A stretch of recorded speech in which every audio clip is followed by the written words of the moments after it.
Satu ayat Ismul A'dham sangat ampuh untuk hajat dan tujuan apa saja. Ayat ini letaknya berada di tengah-tengah surat Al-Baqarah. Surat Al-Baqarah sebanyak 286 ayat. Itu kalau jumlah ayatnya. Nah, kalau di jumlah per kata, per kalimah atau per lafadz, maka tengah-tengahnya itu berada di surat Al-Baqarah ayat yang ke-163. Ini tengah-tengahnya persis menurut penelitian para ulama. Jika surat Al-Baqarah yang sebanyak 286 ayat itu dijumlah, dihitung per lafadznya, per kalimahnya, per katanya, maka yang menjadi tengah-tengahnya adalah ayat yang ke-163. Ingat loh ya, ini kalau dijumlah menggunakan per kata, per kalimah. Kalimah bahasa Arab itu kata. Jadi per kalimah, per lafadz lah. Ya ayatnya 163 itulah tengah-tengahnya. Jangan dijumlah begini, kan jumlahnya surat Al-Baqarah sebanyak 286 ayat. Kemudian dibagi dua, dicari tengah-tengahnya, bukan begitu. Karena banyak sekali surat Al-Baqarah ini yang satu ayat tapi panjang sekali. Terutama surat Al-Baqarah di akhir-akhirnya, itu walaupun satu ayat, itu panjang sekali. Jadi kalimahnya panjang, kalamnya panjang. Nah, kalau dihitung per jumlah ayat, ya 100 ayat 286, ya 286 dibagi dua, maka dicari tengah-tengah. Tidak seperti itu. Sekali lagi, tidak seperti itu. Tetapi sudah diteliti para ulama menggunakan jumlah lafadz atau kalimah atau kata. Maka ayat inilah yang tengah-tengah. Yaitu ayat yang sudah sering dibaca oleh kaum muslimin wal muslimat di Indonesia. Kaum muslimin wal muslimat di Indonesia yang suka tahlilan biasanya, ya membaca ayat ini. Hanya saja kurang ngeh itu kurang sadar, kurang menyadari bahwa sebenarnya satu ayat pendek itu adalah Ismullahi Al-A'dham, nama Allah yang paling agung. Coba kita perhatikan di dalam tafsir Al-Baghawi. An Asma'a binti Yazid radhiyallahu anha qalat. Telah diriwayatkan dari Asma binti Yazid radhiyallahu anha.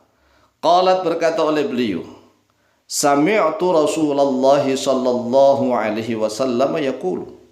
Sami'tu, telah mendengar oleh aku Rasulullah pada Rasulullah sallallahu alaihi wasallam. Yaqulu, yaitu dalam keadaan sedang bersabda oleh Rasulullah, inna fi hatainil ayataini ismallahi al-a'dham. Asma binti Yazid mendengar langsung Rasulullah sallallahu alaihi wasallam bersabda seperti ini. Sesungguhnya di dalam dua ayat ini,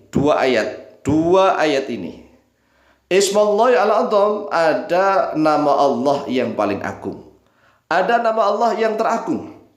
Sedangkan di dalam banyak hadis Rasulullah sallallahu alaihi wasallam menjelaskan Ismullahi al-A'dham idza du'iya bihi ajaba wa idza su'ila bihi a'ta. Nama Allah yang teragung, nama Allah yang paling agung itu apabila digunakan untuk berdoa kepada Allah, minta apa saja, maka Allah mengabulkan, Allah mengijabah. Dan apabila digunakan untuk minta apapun kepada Allah, wa idza su'ila bihi a'ta, maka Allah langsung memberikannya. Luar biasa. Oleh sebab itulah, siapapun yang memahami, syaratnya memahami tentang Ismullahi al-A'dham, maka doa-doanya sangat mustajab. Lalu dua ayat manakah yang ditunjuk oleh Rasulullah? Yang pertama, wa ilahukum ilahu wahid la ilaha illa huwar rahmanur rahim. Coba renungkan, ayat ini kan sudah sering kita baca tatkala kita ikut tahlilan. Setelah kita membaca Alif Lam Mim, biasanya sebelum membaca ayat kursi itu diselipi, ada selipan satu ayat. Satu ayat dari surat Al-Baqarah ayat yang ke-163. Yang bunyinya wa ilahukum ilahu wahid la ilaha illa huwar rahmanur rahim. Ayat ini sungguh dahsyat. jika dizikirkan, khasiatnya luar biasa, sejuta manfaat, sejuta fadilah. Coba kita maknai nih, kita harus paham tentang maknanya. Ayat ini adalah penggabungan antara tauhid dengan Rahman dan Rahim. Coba, tauhid dan Ar-Rahman Ar-Rahim. Yang pertama, wa ilahukum ilah wahid.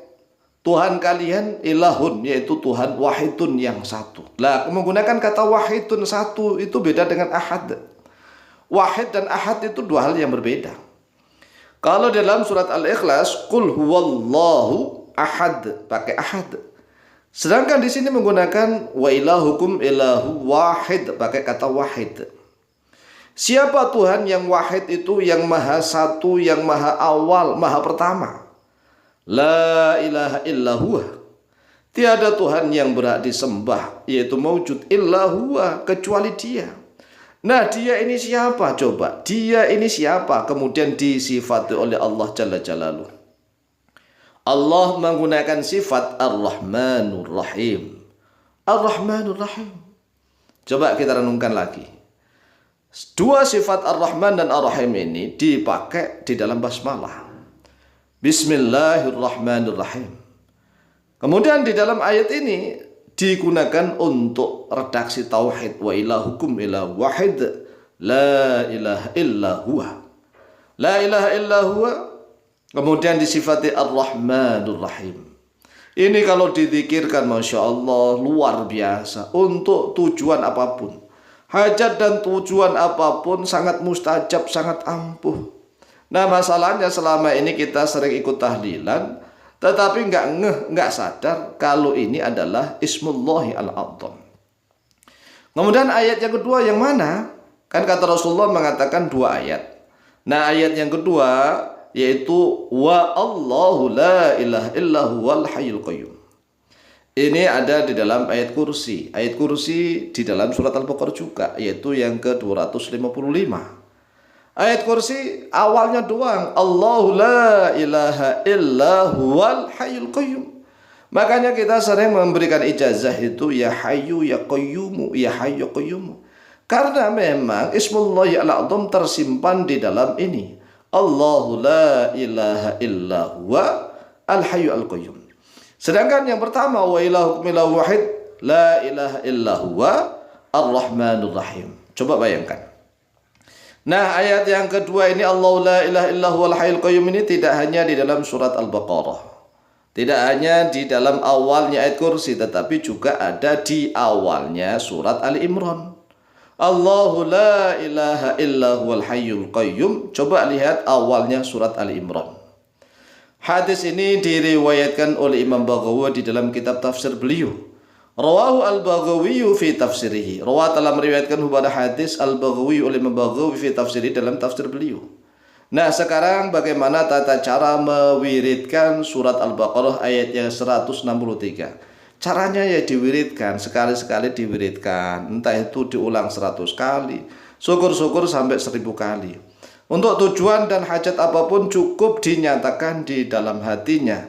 Sangat ampuh, sangat mustajab. Wa ilahukum ilahu wahid la ilaha illa huwa ar-Rahmanur Rahim.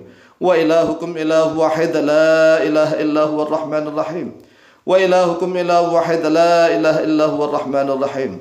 Wa ilahukum ilahu wahid la ilaha illa huwa ar-Rahmanur Rahim. Wa ilahukum ilahu wahid la ilaha illa huwa ar-Rahmanur Rahim. Wa ilahukum ilahu wahid la ilaha illa huwa ar-Rahmanur Rahim. Silahkan diamalkan, insyaallah mustajabah biidznillah. Wallahu ta'ala a'lamu biswab.